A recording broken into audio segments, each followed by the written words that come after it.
Hello, welcome. Today let's try to solve Leetcode problem 188, best time to buy and sell stock number 4. I've solved the best time and to buy and sell stock number 3. So basically for the code, it's exactly the same because I already prepared the code actually for this one. I just needed to check if it works. But for me, I think it's more important to explain the state machine DP problem. Basically, I'm using DFS plus memorization. But let me explain a little bit about the state machine for the stock price problem. Yeah, and then you can connect the dots and understand why we can transform to the state machine to our DFS coding. Now let me explain a little bit about here. So this B, so this B here, this B just means buy-in state. So this circle is a state, buy-in state. So this circle C is a cool down state, and this circle inside S is a sell state. So currently, for me, from the first day, I can go to a buy state. I can make the decision. I can go inside the buy state, or I can choose cool down. I just need to wait for 1 day, and for the next second day, I'm gonna make a decision. So this is why I'm going to use a holding stock or not holding a stock to check the problem. If I'm not, let me put it here. So if I'm not holding a stock, if I'm not holding a stock, so basically, what can I do? I can buy a stock, or I will keep the not holding state. So I can choose two decisions. So I can buy, or I can keep the cooldown state. This cooldown, it means keep the current state, not holding. Yeah, I can keep two states. If I'm inside the buy-in state, now what I can do? I can go to the cooldown state, or I can go to the sell state. Because after buying this one for the next day, immediately I can buy. So this is why in the DFS I use I plus 1. I plus 1 is just for the next day. Because current day I have a value, what about the next day? This is the DFS I plus 1 means. If I'm in the selling state, if I go inside the selling state, what can I do?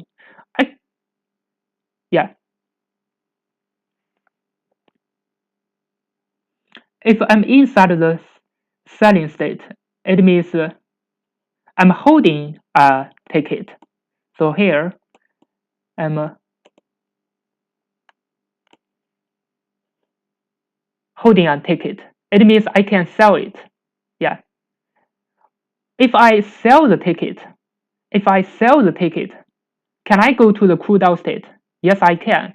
So for the next day, I will be inside the cooldown state. And for the next day, I can still buy it because I've already sell it. So this is another state for holding. It means I have a ticket in my head. So for the next, currently I have a ticket in my head. So what I can do, I can sell it. If I sell it for the next day, it will be in the buy state. Or for the next day, it will be the cooldown state. So currently, I need to make a decision for today because today I'm holding a ticket. I will sell it or I will keep cooldown.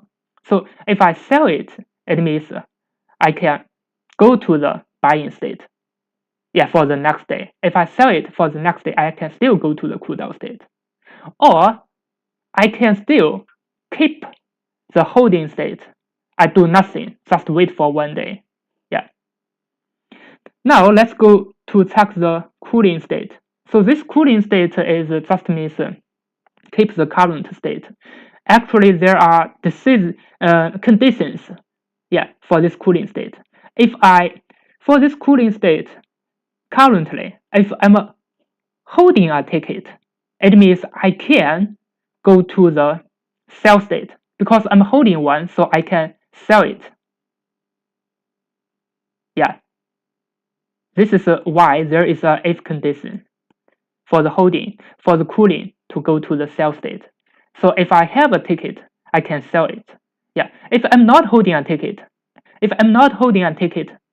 I have to buy it. So there is also another condition. If I'm not holding it, I can buy it. Now let me go to the code to explain why we can solve it like that. So here, this is just some boundaries similar to the best time to buy and sell stock number 3. So the boundary is if I is more than or equal to n or the k equal to 0, it means I finished all my k transactions. I'm gonna return a 0. Yeah. Actually, for this k times, it's greedy. Yeah, it means as much as we can, we're gonna try as much as we can to get the maximum profit.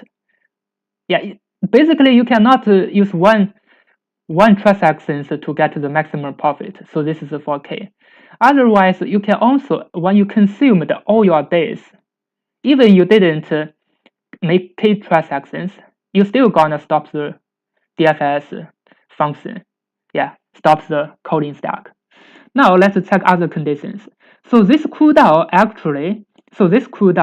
is just the current state. If current state is holding, I will keep the cooldown to holding, and keep just a state. Keep it to the holding state. Yeah. If current state is not holding, I will keep the cooldown to the not holding state. So for each of the states, if I use this cooldown, I can go to two conditions. One is not holding, or another is holding. Yeah. So this is for the cooldown. And also for each of the decisions, I can check if I'm not holding, I can buy. Yeah. So if I buy it here, I go for the next day, I+1. And here, from beginning, it is true. It means I'm not holding. If I buy it, it means I'm holding it. So it's going to be a true. And for this k, it will still be the k because I didn't finish selling it. And then I minus a price. And this result is the maximum for check the two conditions. Because for each of the time, there are always two conditions. One is cooldown, one is buy. You have to check the maximum. Yeah. And then another condition is if I'm holding it, it means I have a ticket in my head. I can sell it. If I sell it, it means the ticket is not in my head anymore, so it will be a false. I'm not holding it. It will go to the not holding state. So this true or false actually is a state. And for this I+1, it is just go to the next day. And for this k-1, it is just means we finished one transactions. The k need to minus 1. But here we don't need to minus because according to the problem, when we buy, we didn't finish our transaction for a whole loop. Only after we sell it. Yeah, even we keep the cooldown, we didn't finish it. Only after we sell it. So the k should be -1. And here, basically, it's the same. Yeah, if currently I'm in the cooldown state, the cooldown is not holding state. And I also have a sell. So I'm going to check the maximum of the decision of cooldown and sell. Yeah. Finally, I'm going to return the result. Yeah. Basically here, I'm going to change it to k because this is not for two transactions. It can be k transactions. I just need to take this k. Yeah. You may wonder, did I have to consume the k transactions? No, because if this I is more than or equal to n, even if this number is not less than k, we're gonna stop our loop. Yeah, stop our function calls and give a return. Now let me run it to check if it works. As you can see, it works. Now let me submit it to check if it can pass for all the testing cases. And by the way, the time complexity is I times k. Because currently we have a k, we don't know how many transactions there is. So this is why the time complexity is I times k. And the space complexity is also I times k because we use a cache. Basically, it's a dictionary. Now let me go to the descriptions to check what is the value of the k and what is the value of the prices. So n is 1000, k is 100. It means we can pass for the Leetcode because 100 times 1000, it is 1 times 10 to the power of 5. Yeah, it's not so slow normally. Thank you for watching. See you next time. If you think this is helpful, please like and subscribe. I will prepare more similar Leetcode patterns like this.